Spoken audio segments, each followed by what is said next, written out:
에스더 2장 1절부터 11절까지의 말씀입니다. 저와 여러분이 한 절씩 봉독하도록 하겠습니다. 제가 먼저 읽도록 하겠습니다. 그 후에 아하수에로 왕의 노가 그침에 와스디와 그가 행한 일과 그에 대하여 내린 조서를 생각하거늘 왕의 측근 신하들이 아뢰되 왕은 왕을 위하여 아리따운 처녀들을 구하게 하시되 전국 각 지방의 관리를 명령하여 아리따운 처녀를 다 도성 수산으로 모아 후궁으로 들여 궁녀를 주관하는 넷이 해계의 손에 맡겨 그 몸을 정결하게 하는 물품을 주게 하시고 왕의 눈에 아름다운 처녀를 와스디 대신 왕으로 삼으소서 하니 왕이 그 말을 좋게 여겨 그대로 행하니라. 도성 수산에 한 유대인이 있으니 이름은 모르드게라. 그는 베냐민 자손이니 기스의 증손이요 시므이의 손자요 야일의 아들이라. 전에 바벨론 왕 느부갓네살이 예루살렘에서 유다 왕 여고냐와 백성을 사로잡아 갈 때에 모르드게도 함께 사로잡혔더라. 그의 삼촌의 딸 하다사 곧 에스더는 부모가 없었으나 용모가 곱고 아리따운 처녀라. 그의 부모가 죽은 후에 모르드게가 자기 딸같이 양육하더라. 왕의 조서와 명령이 반포되매 처녀들이 도성 수산에 많이 모여 해계의 수하에 나아갈 때에 에스더도 왕궁으로 이끌려가서 궁녀를 주관하는 해계의 수하에 속하니 해계가 이 처녀를 좋게 보고 은혜를 베풀어 몸을 정결하게 할 물품과 일용품들을 곧 주며 또 왕궁에서 을에 주는 7 궁녀를 주고 에스더와 그 궁녀들을 후궁 아름다운 처소로 옮기더라.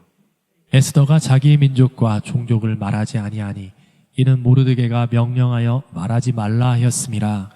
함께 읽겠습니다. 모르드게가 날마다 후궁 뜰 앞으로 왕래하며 에스더의 안부와 어떻게 될지를 알고자 하였더라. 아멘. 아하수에로 왕이 왕후 와스디가 자신의 청을 거절하자 이제 화가 나서 이제 폐위를 시켜버리죠. 자신의 권위에 도전했다라고 여겨서 폐위를 시킵니다. 그런데 시간이 지나면서 점점 그렇게 한 것에 대한 후회가 밀려 들어옵니다. 그러자 그 왕의 그 생각을 눈치챈 왕의 신하들이, 측근들이 이제 새롭게 왕후를 뽑는 게 어떠냐라고 그렇게 제안을 합니다. 그렇게 하여서 이 페르시아 이 제국 안에서 왕후 선발 프로젝트가, 국가적인 프로젝트가 이제 시작이 됩니다. 이 결과로 인해서 에스더가 이제 우리가 잘 아는 바와 같이 왕후로 이제 세워지게 되는데요. 이것이 약 와스디가 폐위된 이후 4년이 지난 이후의 일입니다. 그런데 저희가 눈여겨볼 부분이 있는 것 같습니다. 오늘 본문 3절과 8절인데요. 함께 읽도록 하겠습니다. 시작. 전국 각 지방의 관리를 명령하여 아리따운 처녀를 다 도성 수산으로 모아 후궁으로 들여 궁녀를 주관하는 넷이 해계의 손에 맡겨 그 몸을 정결하게 하는 물품을 주게 하시고 왕의 조서와 명령이 반포되매 처녀들이 도성 수산에 많이 모여 해계의 수하에 나아갈 때에 에스더도 왕궁으로 이끌려가서 궁녀를 주관하는 해계의 수하에 속하니. 아멘. 이 페르시아에서 왕후를 선발하는 이 프로젝트가 마치 우리나라 과거에 있었던 그 미스 코리아 선발 대회처럼 미용실 언니가 한번 나가보는 게 어때 해가지고 나갔다거나 아니면은 나 정도면 괜찮지 해서 한번 자원해서 나갔다거나 이런 식으로 왕후를 선발한 게 아닙니다. 왕의 명령을 받은 관리들이 이제 여성들을 뽑는 그 선발위원들이 전국으로 다니면서 여기서 성경에서 말하는 아리따운 처녀, 어떠한 그때 당시에 어떤 기준이 있었겠죠? 그 기준에 부합하는 처녀들을 뽑아다가 너 와라 이렇게 데려갔다라는 것입니다. 모았다라는 것이죠. 8절에서 이끌려갔다라고 하는 이 표현이 그들이 어떻게 왕궁으로 가게 된지, 왕이 기거하는 수산궁으로 가게 되었는지를 잘 알려주고 있습니다. 즉, 이 여성들이 왕후가 되기 위해 이 프로젝트, 왕후 선발 오디션에 참여하게 된 것은 누구의 추천이나 아니면 자신의 의지가 아니라 순전히 수동적으로 남의 손에 이끌려서 어쩔 수 없이 참여하게 되었다라는 것입니다. 그렇다면 이렇게 수동적으로 참여하게 된 이 여성들의 삶은 자기의 의지가 아니지 않습니까? 그럼 남에 의해서 이렇게 삶을 어쩔 수 없이 살아가게 되는데, 그 새로운 환경에 적응해서 살아가야 하는데, 그러면 이 여성들의 삶은 그럼 어떠한 삶이 되었는가? 왕실로 들어간 그녀들은 모두 후궁이 되어야 했습니다. 단 한 사람의 왕후를 뽑기 위해서 왕궁으로 불려간 모든 여성들, 수백 명은 좋게 되었을 것이라고 그렇게 예상을 하는데요. 그 모든 여성들이 다 후궁으로서 왕궁에 들어가서 살아야 되는 그런 삶을, 그러한 운명을 맞이하게 되었다라는 것이죠. 그럼 후궁이 된 그녀들의 삶은 과연 좋은 것이었겠는가? 잘 아시다시피 후궁은 어떤 사람을 후궁이라고 부릅니까? 왕의 첩을 후궁이라고 부르죠. 쉽게 얘기해서 왕의 여자였기 때문에 이 후궁들은 다른 사람들을 함부로 만날 수 없었습니다. 그리고 왕궁을 벗어날 수가 없었습니다. 마음대로 어디를 돌아다닐 수가 없었죠. 오로지 왕실에만 평생토록 왕의 여자였기 때문에 그녀들의 삶이 마치는 그때까지 그녀들은 왕궁에서 갇혀 지내는 삶을 살아야만 했습니다. 왕이 자신을 만나주지 않는다면, 만약에 왕의 어떤 이쁨을 받는다, 그래서 왕이 자주 부른다 라고 하면 좀 나을지도 모르겠지만, 왕에게 전혀 눈에 들지 않는다고 한다면 이 후궁은 쓸쓸하게 평생을 마치 화려한 감옥에 갇힌 것 마냥 그렇게 왕궁에 갇힌 채로 살아야 했던 것이죠. 그러니까 이 후궁들의 삶을 이야기할 때 좋은 삶이었다고 이야기할 수 있겠습니까? 전혀 아니죠. 절대로 좋다고 말할 수 없는 그러한 삶의 상황에 처해졌다라는 것입니다. 이렇게 많은 여성들이 모여서 모두가 다 후궁이 되어서 그 중에서 이제 단 한 명의 왕후를 뽑는데요. 대부분 후궁이 된 여성들은 그런 삶을 살아야 했다면, 그러면 그 중에서 단 한 명, 왕후가 된 사람의 이 여성의 삶은 그러면 어떤 삶이었겠습니까? 왕후로 뽑히기만 한다면 그 여성은 많은 것을 누릴 수 있게 되죠. 누구도 함부로 누릴 수 없는, 누구도 기대할 수 없는 그런 여러 특권들을 이 왕후로서 이 여성은 가지게 됩니다. 거기에 더해서 만약에 후대를 이을 아들을 낳는다고 하면 아마도 정치적 입김도 세졌겠죠. 그래서 이 왕후 앞에 나와서 조아리는 사람들, 이 왕후에게 어떻게든 줄을 대보려고 이렇게 나오는 사람들이 있었겠죠. 그러한 어떤 특권, 지위를 누릴 수 있었을 것입니다. 그러면 이 왕후는 과연 그렇게 볼 때 좋은 삶인가?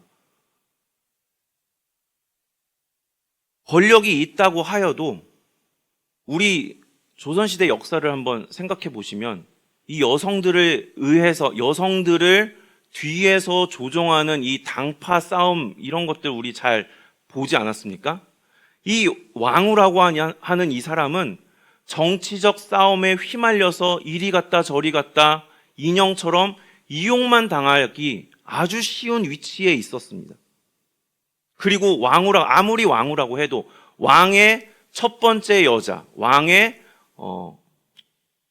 정식 부인이라 할지라도 어떻습니까? 여성입니다. 여성이라고 하는 한계가 분명히 있었다라는 것이죠. 저희가 와스티를 생각하면 어떻습니까? 와스티가 어떠한 취급을 아하수에로 왕에게 받았습니까? 한마디로 물건 취급을 받았죠. 자신의 위대함을 나타내기 위해서 이제 술을 마시다가 흥이 오르자 데려와라. 자기 자신을 자랑하고 싶어서 내가 이런 여성도 내가 거느리고 있다. 이걸 보여주기 위한 어떠한 물건 취급을 받지 않았습니까? 이 왕후 와스디를 전리품처럼 대했던 것을 보면 왕후라고 해서 결코 왕후의 삶이 좋았다라고 우리는 이야기할 수 없다는 것이죠. 결국에는 왕후가 되었거나 아니면 궁녀로 살게 되었거나 이러나 저러나 왕실로 이끌림을 받았던 이 여성들은 모두 그녀들의 삶이 좋았다라고 결코 우리는 말할 수가 없을 것입니다. 이끌려간 사람들은 그 상황에서 최선을 다했을 것입니다. 궁녀가 된 상태에서 그래도 내가 왕으로 뽑히기만 한다면 조금은 달라지지 않을까라는 기대감을 가지고 주어진 환경에서 최선을 다했겠죠. 그러면서 경쟁을 붙게 되는데 어떻습니까? 경쟁의 끝에는 결국에는 승자와 패자가 있기 마련이죠. 패자는 아까 말씀드린 대로 궁녀로서 어려운 삶을 살아야 합니다. 그러나 또 말씀드린 대로 승자라고 해서 결코 좋은 삶이라고 말할 수가 없습니다. 오히려 왕후가 되면은 오히려 정치적 어떤 그 휘말림 속에 있을 수도 있기 때문에 더 긴장해야 되고 더 뜬 눈으로 밤을 새워야 하는 것처럼 내가 어떻게 잘못 실수해서 정말 추락해버리지 않을까, 와스디처럼 어떠한 그러한 비극적 결말을 맞이하게 될지 않을까라는 그 긴장감을 늘 안고 살게 될 것입니다. 승자가 되었든 패자가 되었든 결국에는 각자의 그 위치에 처하게 되는 그 위치에서 결국에는 어려운 삶을 살게 되는 것인데, 이 그녀들의 삶과 우리의 삶이 참 많이 닮아 있는 것 같습니다. 저는 이제 두 가지 공통점을 좀 말씀드리고자 하는데요. 첫 번째는 우리 역시도 이 여성들처럼 우리도 세상의 그 이끌림 속에 세상의 흐름이라고 하는 그 이끌림 속에 우리도 살아가는 존재이기 때문에 우리는 이들과 공통점을 가지고 있다 말할 수 있을 것입니다. 우리나라에서 나고 자란 사람들이라고 한다면 우리나라가 그동안 겪어왔던 그 역사의 흐름 속에서 우리는 다 살아왔죠. 살 수밖에 없었죠. 일본에게 나라를 잃고 치욕스러운 억압된 삶을 살아야 했고, 강점기가 끝나자 6.25를 맞이하게 되어서 정말 내 가족을 살리기 위한 그 사투를 벌이면서 피난길에 올라야만 했습니다. 전쟁이 끝나고 나서는 어땠습니까? 배고픔과의 그 싸움을 싸워야만 했죠. 70년대 들어서 잘 살아보자, 잘 살아보세, 이 구호를 외치면서 산업화의 물결 속으로 뛰어들어 열심히 일을 하면서 우리 가정을 일으켜 세우기 위해 그렇게 열심히 살아갑니다. 80년대 이후 90년대 눈부신 발전을 맞이하는 시기를 또한 우리는 맞이하며 그렇게 살아갔죠. 그런데 어떻습니까? 97년이 되어서 IMF가 터지게 되었죠. 그래서 정말 많은 분들이 어려움을 겪을 수밖에 없었습니다. IMF라고 하는 그 어려움 속에서 어떻게든 버텨내기 위한 안간힘을 또한 써야만 했습니다. 또한 이제는 또 시간이 흘러 이제 우리나라 어떠한 나라가 되었습니까? 세계 속에서 문화 강국이라고 하는 이 자랑스러운 타이틀을 우리가 이제 자랑스럽게 생각하면서 또한 선진국 반열에 올라서 우리 마음속에 대한민국은 이제 자랑스러운 나라가 되어서 우리는 그 한국 사회에서 살아가고 있습니다. 하지만 이제 AI 시대가 도래했죠. 어떻게 될지 모르는 우리는 그 긴장 속에 살아가고 있습니다. 과연 내 직업이 AI 시대가 이제 보편화되면은 내가 과연 거기서 살아남을 수 있을까? 라고 하는 그 긴장감 속에서 우리는 AI 시대를 맞이하고 있는 중입니다. 지난주에 나라에 큰 위기가 또한 닥쳤습니다. 사회, 경제, 안보, 외교 모든 부분에서 위기 신호가 감지되면서 우리는 또한 이것 때문에 또한 불안을 느껴야만 하는 그러한 중에 있죠. 어떻습니까? 우리가 일제강점기부터 해서 지금까지 오는 이 한국의 역사 속에서 세상의 흐름 가운데에서 우리는 이끌림을 받고 있습니까? 아니면은 이끌림과 상관없는 삶을 살고 있습니까? 우리는 그 이끌림 속에서 그 영향을 받으면서 이끌려 가는 삶을 살아가고 있지 않습니까? 우리가 이 여성들과 닮은 공통점 두 번째는 그렇게 이끌려 사는 것이 결코 쉽지 않다, 만만하지 않다라는 데에 있습니다. 우리나라가 여러 가지 우여곡절을 지금까지 겪으면서 지금에 이르는 동안에 이 우리나라 역사의 이 흐름 속에서 이끌려 사는 우리의 삶은 어떠했습니까?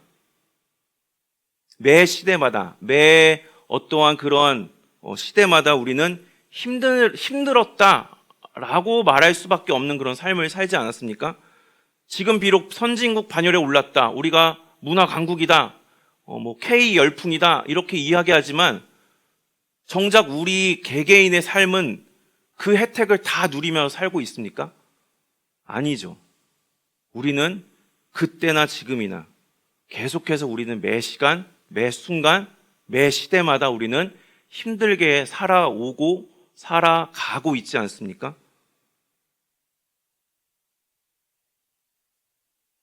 무한 경쟁 속에서 감당해야 되는 것들이 너무나 많다 보니까 긴장을 늦출 수가 없고 언제 추락할지 몰라서 정말 잠을 제대로 못 자고 일에 매달리는 사람들이 얼마나 많이 있습니까?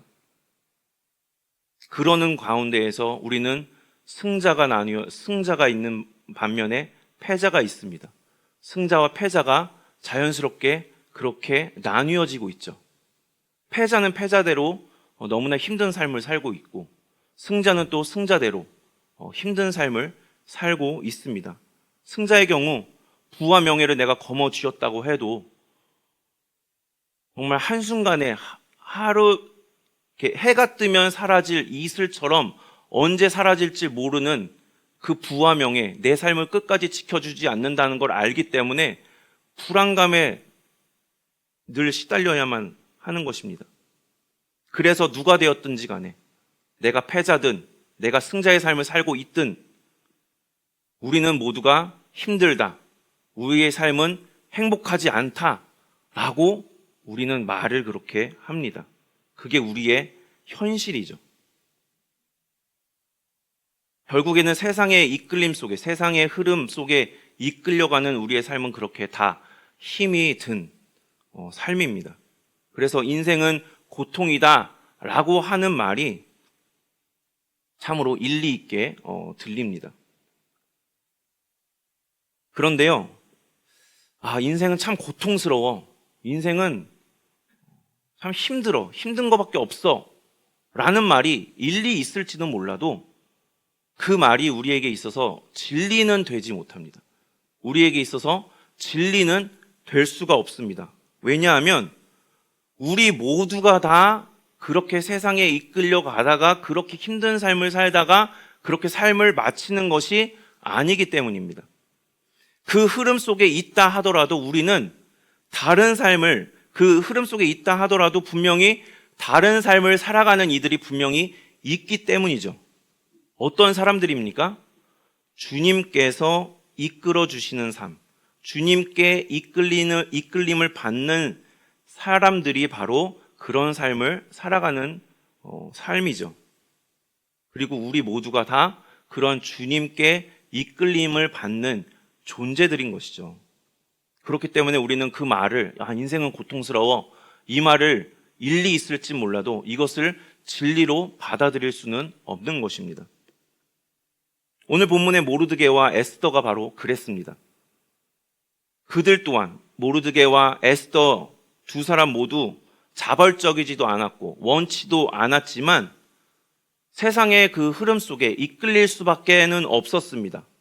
모르드게는 나라가 망하여서 바벨론에게 나라가 망하자 포로로 이끌려 오게 되었고, 에스더는 왕후를 뽑는다 하여서 그 선발위원에게 이끌림을 받을 수밖에 없었죠.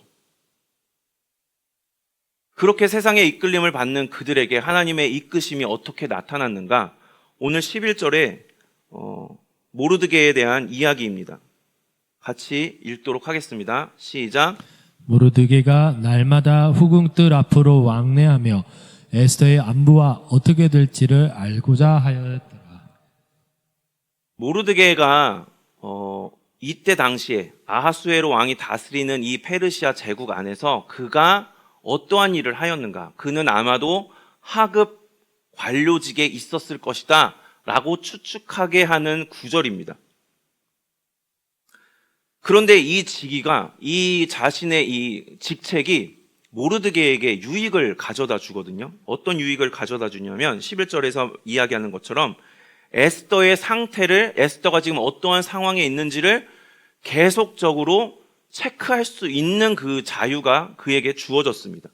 그리고 그뿐만이 아니라 왕실의 상황이 지금 어떻게 돌아가는가, 이 프로젝트가 과연 어떠한 방향으로 흘러가고 있는지를 그가 그 정보를 입수할 수 있는 그러한 위치에 있었다라는 것을 오늘 11절이 이야기를 해줍니다. 그리고 2장 뒷부분에 가면 또한 모르드게가 얽힌 사건이 나타나는데, 왕을 시해하고자 했던 그 두 사람의 그 음모가 모르드게에 의해서 이제 밝혀지는 부분이 이제 나오거든요. 이것 또한 모르드게가 이 어떤 직책이었는지 우리는 정확하게 알 수 없지만 하급 관료직으로 있었기 때문에 그가 그러한 일들이 가능했다라는 것을 우리가 11절을 통해서 우리는 알 수가 있는 것이죠. 그렇다면 모르드게가 이 직책을 가지게 된 게, 과연 모르드게가 앞으로 에스더가 왕후가 세워질 때, 왕후를 선발할 때 뽑혀갈 테니까 내가 이 직책을 가져야 되겠다, 어떠한 그런 예지력, 통찰력을 가지고 그 직책을 갖기 위한 어떤 행동을 했을까요? 그렇지 않았다라는 것이죠. 오늘 본문 9절을 한번 같이 읽도록 하겠습니다. 시작. 회개가 이 처녀를 좋게 보고 은혜를 베풀어 몸을 정결하게 할 물품과 일용품을 곧 주며 또 왕궁에서 의뢰 주는 7 궁녀를 주고 에스더와 그 궁녀들을 후궁 아름다운 처소로 옮기더라. 아멘. 이 9절에서 에스더가 이 후궁들을 관리하는 헤게의 눈에 들었다, 헤게가 에스더를 좋게 봤다라고 그렇게 이야기를 하는데요. 누군가의 눈에 좋게 드는, 누군가에게 내가 좋은 이미지로 이렇게 받아들여지는 게 나의 노력과 얼마나 비례할까요? 물론 내가 노력하는 여하에 따라서 그 사람이 나를 좋게 볼 수도 있습니다. 그런데 에스더가 지금 처한 상황을 보면 그것을 기대할 수 있는 상황은 아니었습니다. 왜냐하면 헤게라고 하는 사람은 왕궁으로 이끌려가서 그때 처음 만난 것이기 때문에 그와는 어떠한 인간적 관계를 가질 만한 그런 시간이 없었죠. 그럴 만한 상황도 아니었습니다. 그런데 헤게는 단지 에스더의 외모만 보고 에스더를 좋게 보았다라고 이야기를 하고 있는 것이죠. 자꾸만 에스더에게 눈길이 갑니다. 그래서 저 여성에게, 에스더에게 뭔가를 해주고 싶다는 마음이 자꾸 듭니다. 그래서 자신이 가지고 있는 권한을 이용해서 특혜를 베풀어 주죠. 특별히 가려 뽑은 궁녀들을 지원을 해주고, 더 좋은 환경에서 더 좋은 물품을 가지고 왕 앞으로 나아갈 수 있도록 준비시켜주는 그러한 혜택을 베풀어주고, 이것은 분명 그녀가 왕으로 뽑히는 데 있어서 플러스 요인이 되었을 것입니다.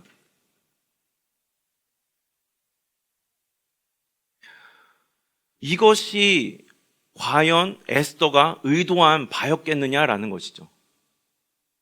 그렇지 않다라는 것을 우리는 알 수가 있습니다. 그러니까 에스더이든 간에 그녀들, 모르드게와 그녀는 자신의 자리에 있게 된 것이 자신의 의지와는 상관없이 저절로 그렇게 상황이 이끌려가게 된 것이고, 그것이 단지 자신들이 어떠한 하급 관료로서 누릴 수 있는 혜택을 누리고 왕으로서 누릴 수 있는 혜택들을 누리면서 살게 되었다라는 것에서 더 나아가서 모르드게와 에스더가 민족을 구원하는 데 있어서 굉장히 결정적인 역할을 하게 됨을 우리는 뒤에서 확인할 수가 있게 됩니다. 그렇다면 이 두 사람이 겪게 된 이 이끌림, 이것이 과연 세상의 이끌림 속에서 있었기 때문에 그들이 이렇게 된 것인가? 아니라는 것입니다. 하나님의 인도하심이 그들을 이끌어 주셨을 때 그들은 세상에 이끌리는 것 같지만, 그래서 마치 우연히 그렇게 된 것 같지만 그것이 아니라 하나님의 이끌림 속에 하나님의 역사가 강력하게 그들의 삶 가운데 나타나 그들의 삶을 남들과는 다르게 전혀 다른 삶으로 이끌어 가셨다. 그렇게 만들어 주셨다라는 것을 우리는 에스더서를 통해서 확인할 수가 있는 겁니다. 분명히 세상에게 이끌려만 갔다면, 세상에게만 이끌려 갔다면 그들의 삶은 하나님의 역사를, 하나님의 구원하심을 경험하지 못했을 것입니다. 남들처럼 그렇게 똑같이 살다가 갔을 것이고, 혹은 하만의 그 음모에 휘말려서 같이 멸절당하는 그러한 사람들 중 한 명이 되었겠죠. 하지만 그들에게 하나님의 인도하심이, 그들을 이끄시는 하나님의 이끌어 주심이 임하자 그들은 민족을 구원하는 열쇠로서 아주 귀한 도구로 사용되었다라는 것입니다. 미국 남북전쟁 당시에 흑인의 아들로, 노예의 아들로 태어난 조지 워싱턴 카버라는 사람이 있습니다. 이 땅콩 박사라고 불리는 사람인데요. 한 번쯤 들어보셨을 것 같습니다. 이 카버 박사님은 농학부 박사까지 역임을 했던, 교수까지 역임을 했던 사람이었다고 합니다. 그러니까 그 당시에 미국 남북전쟁 당시에 남부에서 태어났거든요. 남부는 흑인 노예 제도를 찬성하는 그런 진영이었습니다. 그런데 그 안에서 흑인 노예로서 그냥 살아간 게 아니라 흑인이었음에도 역경을 딛고 농업 발전에 큰 기여를 하는 그런 정말 역사에 남을 만한 인물이 되는데요. 이 사람에게 어떤 일이 있었냐면, 당시 이제 남부는 목화 재배를 이제 하던 곳이었거든요. 근데 목화를 재배하면 재배할수록 땅이 이제 황폐해지는 겁니다. 그래서 이 문제를 어떻게 할까 하다가, 땅콩을 심으면 땅이 다시 비옥해진다라는 것을 알고 사람들에게 땅콩을 심을 것을 이제 권하죠. 그래서 그 사람들이 그 말을 듣고 남부에서 땅콩을 심기 시작합니다. 땅이 다시 비옥해집니다. 그런데 비옥해지는 것은 좋았으나 생산이 너무 많이 되다 보니 그냥 이제 땅콩 우리가 먹는 식으로 그렇게 식료품으로만 팔기에는 이 생산량이 너무 많은 겁니다. 수요에 비해서 공급이 너무 많다 보니 이게 또 문제가 되었습니다. 그래서 사람들이 카버 박사에게 당신 때문에 이렇게 됐다, 이거 다 어떻게 할 거냐, 어떻게 책임질 거냐 막 비난의 화살이 날아오고, 카버 박사님은 이것을 어떻게 할까 막 고민을 하는데요. 이 문제에 대해서 이 카버 박사님이 고백하기를, 하나님께서 나와 함께 땅콩을 어떻게 활용할 수 있을지 함께 연구해 주셨다라고 이 카버 박사님이 고백을 합니다. 땅콩 한 줌을 들고 가서 연구실에 가서 이제 이것을 어떻게 할지를 연구에 몰두하는 동안 하나님께서 함께하여 주셔서 그 땅콩을 가지고 활용할 수 있는 여러 가지 제품들이 그 안에서 나오게 됩니다. 연구 결과 사탕, 땅콩버터, 분말가루, 잉크, 물감, 구두약, 방부제, 연고, 크림, 종이, 단열재, 연탄, 대리석 등을 포함한 105가지의 음식물과 200가지의 새로운 제품을 만들어냈다라고 이 카버 박사님의 이 전기에서 그렇게 이야기를 합니다. 이 카버 박사님도 단지 세상에만 이끌려가는 삶이었다면 다른 흑인 노예들처럼 그냥 고달프게 다른 사람의 억압 가운데에서 살았을 것입니다. 그렇지만 그에게 하나님의 이끌어 주심이 임하자, 하나님의 인도하여 주심이 강하게 임하자 그의 삶은 변화되었습니다. 좋은 사람들을 만나서 교육을 받게 하시고 대학까지 갈 수 있게 하시고 농학 박사가 되게 하셔서 땅콩 연구를 할 수 있는 그 기반을 하나님께서 마련하여 주셨습니다. 이 연구 결과는 미국을 넘어서 전 세계 인류에게 유익을 가져다주는 아주 좋은 큰 유익이 되는 그러한 사건이었습니다. 하나님의 인도하심이 그의 삶을 농업을 살리는 귀한 열쇠로, 그리고 그거 너머로 전 인류에게 유익을 가져다주는 귀한 도구로 이끌어 주셨음을 우리는 알게 되는 것이죠. 우리 또한 세상의 이끌림 속에서 살아가고 있습니다. 그러나 우리 삶에 단지 고통만 있다라고 이야기할 수 없고, 우리 삶이 물론 힘든 것은 여전하나 그럼에도 우리가 기대가 있습니다. 소망이 있습니다. 내일이 기대됩니다. 기쁨과 감사가 있습니다. 라고 우리가 고백할 수 있는 것은 그 가운데에서, 세상의 이끌림 가운데에서 다르게 우리 삶을 이끌어 가시는 하나님의 인도하심이 있기 때문에 우리가 그렇게 고백을 할 수 있는 것이죠. 우리를 하나님께서 다른 삶으로 이끌어 가십니다. 이슬처럼 쉬이 사라지는 그런 세상 가운데 이끌려가는 삶의 모습이 아니라 반드시 우리가 어떠한 반드시 어떠한 문을 열기 위해 필요한 그 열쇠처럼, 귀한 도구처럼 우리를 살게 하십니다. 하나님의 자녀들을 그렇게 인도하여 주시는 것을 우리가 믿을 수 있게 되기를 소망합니다. 세상 속에 살아가지만 하나님의 이러한 이끌어 주심을 따라 귀한 삶을 살아가는 우리 모두가 될 수 있게 되기를 소망합니다.